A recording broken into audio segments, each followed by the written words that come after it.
Жантөре Жолдошевич, şu testi modernizasyaloo kimdin inisiativasi olgan?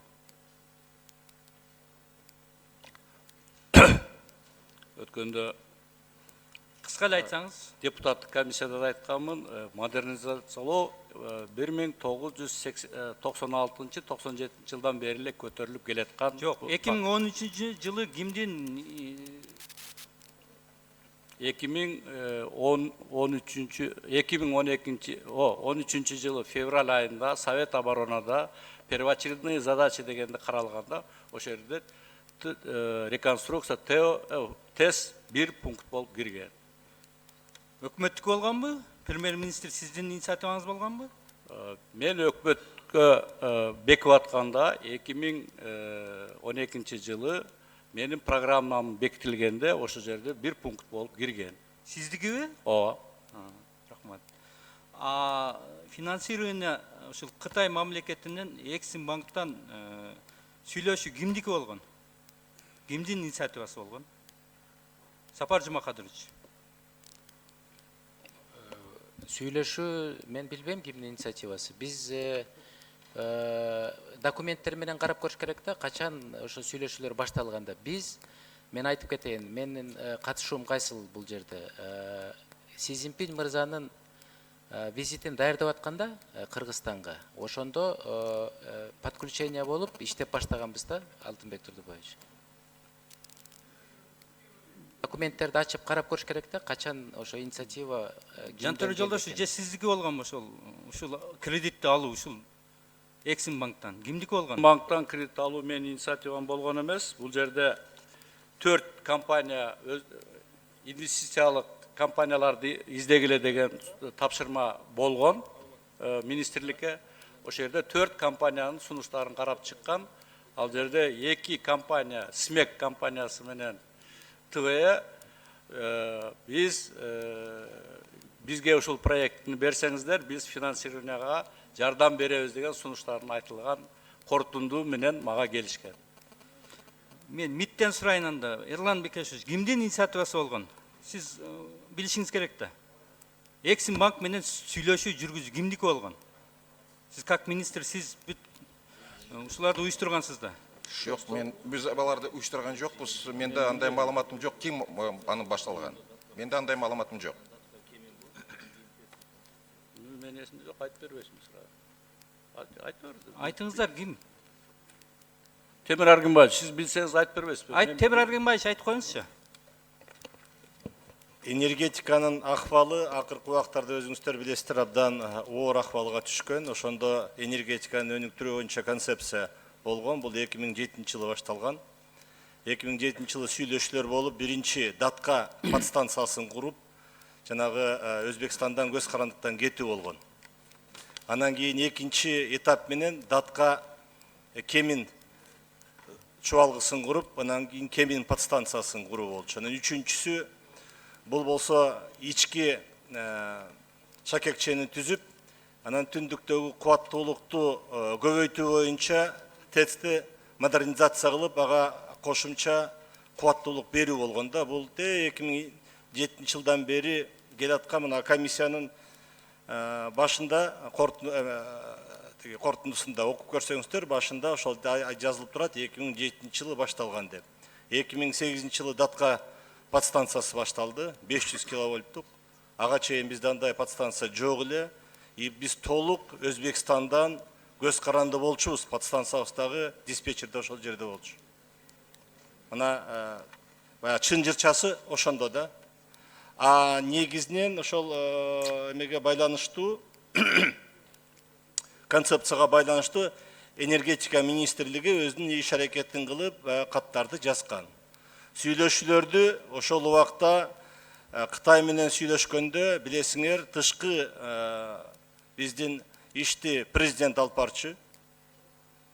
Анан кийин президент сүйлөшүүлөрдү баштап, акчаны тартуу боюнча ошол Кытайдын жетекчилиги менен сүйлөшүлгөн. Муну Бакиев баштаган убагында, андан кийин Атамбаев улантып кеткен. Биз 3 кредит алдык ал жерден. Датка подстанциясына 2007 жылы, 2013 жылы бүтүп ал ишке киргизди. Андан кийин экинчи этап менен Датка Кемин леп кетти и подстанция менен ал жерде кеминде билесиңер 3 подстанция курулду. 500 киловольттук, 220 киловольттук, анан 35 киловольттук деп. И ошондон кийин биз ички шакекчеге кирип кеттик. А үчүнчүсү жана ТЭЦ болчу. Темир Арганбекович туура айттыңыз. Алмаз Арченович ошол акчаларды сүйлөшүү, ошолор тартып келди деп көп эле жолу өзү ийгилик катары айткан, биз колдоп турганбыз. Акчаны тартып келди. Ошол иштердин бардыгын Сапар Жумакадырович сиз жүргүзгөнсүз. Уюштуруу иштерин, жолугушууларды сиз заводдел болгонсуз. Азыр айта бербейсизби ушундай болгон, биз тапканбыз деп. Алтынбек Турдович, мен андан баш тартпайм, сөзсүз. Мына Ошону айтпайсызбы? Си Цзиньпин мырзанын мамлекеттик сапарынын алкагында сөзсүз бүт материалдардын баарын даярдаганбыз биз. Совещанияларды өткөргөнбүз. Ал жерде бүт документациянын баары бар. Биякта архивтерден деле менимче ДСП-ыңызда жүрөт, бүт кагаздарыңызда жүрөт бүт баары бар. Ошонтип эле айтпайсыңарбы? Мына Си Цзиньпин мырзанын келерин алкагында биз бүт жумуштардын баарын жүргүзгөнбүз. Мен муну айтып келе жаткам, азыр дагы кайталап кетейин. Кытай мамлекетинде сөз жок. Акча берип аткандарды эч жамандештин кереги жок. Рахмат аларга. Бирок ошол условияда алып аткан бизде болуп атпайбы? Туурабы?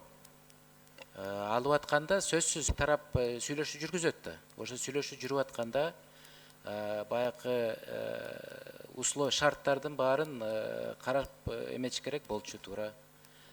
Шарттарды караш керек. Туура болду беле ал шарттар, туура эмес болду беле деп. Жантара Жолдошевич, сиз как премьер-министр ошол маалда мурда Минтранс болуш дегенсиз. Буга чейин ошо 2%тен акча алынган беле? Тем более коммерческий банктан. Илгери. Бул Международный валютный фонддун киргендерден Азия банкы, Всемирный банктардан мындай процент алган эмеспиз. 1,5%га дер алып жүргөнбүз. Анан ошонун негизинде, мына сүйлөшүүлөрдүн негизинде мен Кытай Эл Республикасынын премьер-министрине кат жазган экенмин. 2,8ден 1,5га түшүрүп бериңиздер депчи. Бирок алар жанакындай жообун берди. 2% льготный периодду 7 жылдан 11 жылга жылдырып берели деген. Ошол менен жана кандай элемент эле бул? Грант элемент туура келип, ошол менен келишимдер түзүлгөн. Негизинен урматтуу депутаттар, акчанын алынышы туура эмес алынган. Льготный период, акчанын срогу 20 жыл болгон, проценти кымбат болгон. Биз 0,75тен ашпаган акча алганбыз. Аны жакшы билесиздер. 2% коммерческий банк, бүткүл дүйнөдө бүт дүйнөлүк банк, азиатский банк, исламский банк развития. Ушулардан эмне үчүн албадыңар? Же бирөөңөр кат жолдодуңарбы ошолор менен? Ким сүйлөштү? Сапар Жумакадырович, ошону сүйлөшкөнсүңөрбү? Тилекке каршы ал биздин ошол моментте функцияга кирген эмес. Себеби мен айтып атпаймынбы? Биз Си Цзиньпин мырзанын визитин даярдап атканда эметкенбиз. Ал маселе менен өкмөт алек болуш керек болчу. Өкмөттөн сураш керек. Өкмөт алек болсондо өкмөттүн ишин эмне ишилер алып турганда бул Эксим банк менен сүйлөшүп атасыңар анда? Себеби Эксим банк. Анда сиз эмне функцияңызды анда өзүңүздүн эмеңизди бузуп атасыңар анда? Алтынбек Турдубаевич, Эксим банк менен биз сүйлөшкөн жокпуз. Мен Тибей менен ким сүйлөштү? Тибей менен да сүйлөшкөн жокпуз. Команданын Жок, мен сизге түшүндүрүп берейин. Кош бергиле. Тибей менен да сүйлөшкөн жокпуз, Эксим банк менен да сүйлөшкөн жокпуз. Биздин функция бул совещанияларды өткөрүү, готовность подписания тех или иных соглашений болчу. Ошону мен сизге дагы бир жолу Сапар Жумакадырович, кечирип коесуз. Сиз менен МИД ушул ишти башынан аягына чейин контроль кылгансыздар президенттин атынан. Ошондо Жантара Жолдошевич, артыкпай кыймылсыз, кынтыксыз ишти жылдырышкан ошолордун катарында биз дагы, парламент дагы. Алтынбек Турдубаевич, сөзсүз, мына биз мен туура эмес айтып атсам оңдоп коюңуз. Мен сизге айтып коеюн, сиз туура айтып атасыз. Биз, мына мен дагы бир жолу айтайын, бул келишимдердин даярдыгын аныктап президентке улам доклад берип турганбыз. Бул туура. Эң биринчи жоопкерчилик Сапар Жумакадырович менен МИД экөөндө. Анан калганыбыз четинен артынан жооп беришибиз керек. Туурабы? Мен сиз менен макул эмесмин. Биз мына саясий, мен сизге дагы бир жолу айтайын, мына президенттин жумушун аппарат президент алып барат. Мен өзүмдүн непосредственный функцияларымды аткарып аттым. Саясий чечимге, ТЭЦ курулуш керек деген чечимге менин тиешем бар. Бирок сиз айтып атпайсызбы, мына бул жерде кайсыл маселе көтөрүлүп атат? Бул жерде акчалар каяка кетти? Бул 386 миллион доллар. Бул нак акчабы, туура кеттиби ал акча деген маселе болуп атпайбы бул жерде? Же келишимди туура жазылдыбы, жазылган жокпу деген маселе болуп атпайбы? Туурабы, Алтынбек Турдубаевич? Мен сизге да бир жолу айтып атам. Саясий чечимге менин да тиешем бул жерде бар. Бирок биз ал жерде ТОсу же башка нерсесине киришкен жокпуз да. Аны биздин эмебиз жок да. Кош берип коюңузчу. Мен сиздин ТОго же башка киришкен жок деп айтам. Мен финансирование келгенин кандай условияда, кандай багытта алынганын айттым. Кымбат алынган, коммерческий банктан алынган, сроктору аз алынган, ошонун үстүндө сиз тургансыз. Мен ошону айттым. Күч органдарына кайрыларым. Сиздер башынан баштаңыздар. Аварияда кеп эмес. ТОдо же башкада эмес. Акчанын келиши кандай сүйлөшүүлөр жүргөн. Биринчи сиздер МИДтен баштаңыздар.